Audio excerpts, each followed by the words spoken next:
Welcome everyone, my name is Jamie Grenny. I'm here with Erica Kuhl. We're going to take the next couple minutes to introduce you to Salesforce.com social media policy. The video is principally for our employees, but we've posted it to YouTube and Slideshare for other companies who are interested. We'll talk about why we believe many businesses should consider taking a progressive approach to social media, and we'll try to highlight some of the risks involved.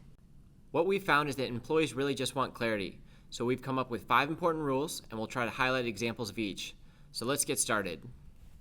At Salesforce, we've taken notice of a broad change in internet usage and recognize that virtually every employee is engaged in some form of social media. They're probably on Facebook and LinkedIn, they're sharing blog posts and tweeting articles, and they might even be posting to discussion boards. Traditionally, social media has been about personal use, but more and more it's becoming pervasive in our business lives. As a company, there is tremendous value in getting every employee participating. It creates a vibrant conversation and gives our experts a channel to share their insights. While we want to encourage participation, we have to be careful. With the real-time web, there's no undo button. As soon as you post it, it's syndicated out across the web. You have to try to imagine your post plastered on a billboard for the world to see. Try to imagine what your boss would think of it. To help protect you and the company from the risks associated with participating in social media, we've mapped out clear guidelines identifying what's inbounds, out-of-bounds, and who you can escalate things to. It's every employee's responsibility for reading and adhering to these rules. Now let's take a look at the 5 most important things you need to be aware of. The first is don't share company or financial secrets. While we're very open and transparent in what we share, it's not okay to share company insider information. As a publicly traded company, there's even greater scrutiny around discussing material information that is not already in the public domain. Here's a list of things that we should not talk about. Things like financials, stock price, industry rumors, deals in the pipeline, unannounced customers, future release dates, and the performance of our service. Those questions should be directed to the investor relations team, the PR team, or the trust website. This is something that we take very seriously and is subject to disciplinary action, including termination of your employment. The next rule is that we require our employees to be honest and transparent. We don't want employees to contribute anonymously. If you're talking about things related to Salesforce.com, we ask that you disclose your company affiliation. It's also a best practice to update your bio link to your LinkedIn profile, so if someone's curious, they can see exactly what you do at Salesforce to put your statements in context. There are going to be some situations where you have a Twitter account or a Facebook page where you aren't providing commentary about Salesforce.com, in which case, disclosing your affiliation is not as important. There are certainly gray areas, though.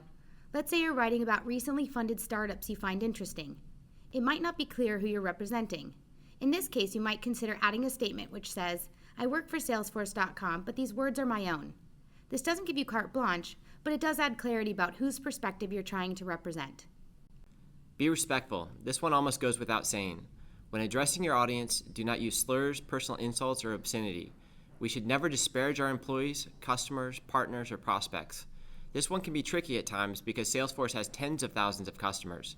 So for example, if you rent a car from Avis, who's a Salesforce customer, and you have a frustrating experience, could you write a review?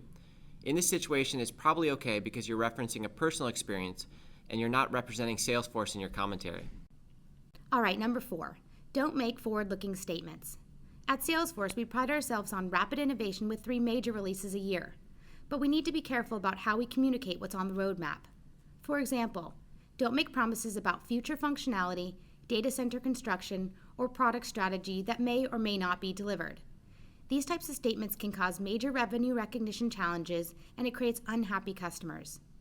The last one is don't register channels without prior consent. You may not use the company name, branding, logos, in setting up social media properties without prior approval from the social media team. The reason being is that we lose control over the brand, making it difficult to tell the official channels from the unofficial channels. There's also a security risk there. If you want to set up an official Twitter handle or a Facebook page, contact Erica. She can let you know what we need to think through and help you get it set up. So those were the 5 rules we need all employees to live by. Here we have some additional tips which are important when engaging the community. The first is that when you participate, know your audience. The more you know about your audience, the better you can connect with them. The second tip is to remember that conversations are a two-way street. To create a vibrant community, we need your help answering questions and leaving comments. The next tip is that quality matters, especially if you're blogging on the company's behalf. If you're a first-time contributor, ask someone who's seasoned to review your post and provide feedback. The fourth and final tip is that before you post anything, whether it is to a personal account or an official channel, think about how it could be perceived, because sometimes things get lost in translation. One small safeguard you can take is adjusting your privacy settings to limit the size of your audience.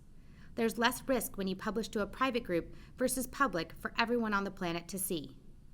While we hope our employees never get into this situation, you have to remember that you're legally responsible for any content you post and may be subject to liability if your posts are found defamatory, harassing, or in violation of any other applicable law. So hopefully we've done a good job articulating the policy. If you have questions, don't hesitate to reach out to us and we'd be happy to help. If you feel comfortable posting it to Chatter, we've set up a group to discuss the policy and talk through real-world scenarios. There are two things that we ask of you. The first is to get yourself familiar with the trust site, the public relations page, the investor relations page, and our employee code of conduct. These are all very valuable resources. The second is we need your help policing the community.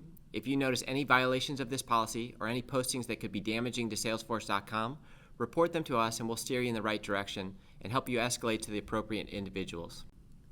So with that, we encourage you to go get started today. You can download and print a copy of the social media policy at salesforce.com/socialmediapolicy. We also encourage you to visit and bookmark these sites and jump in and join the conversation.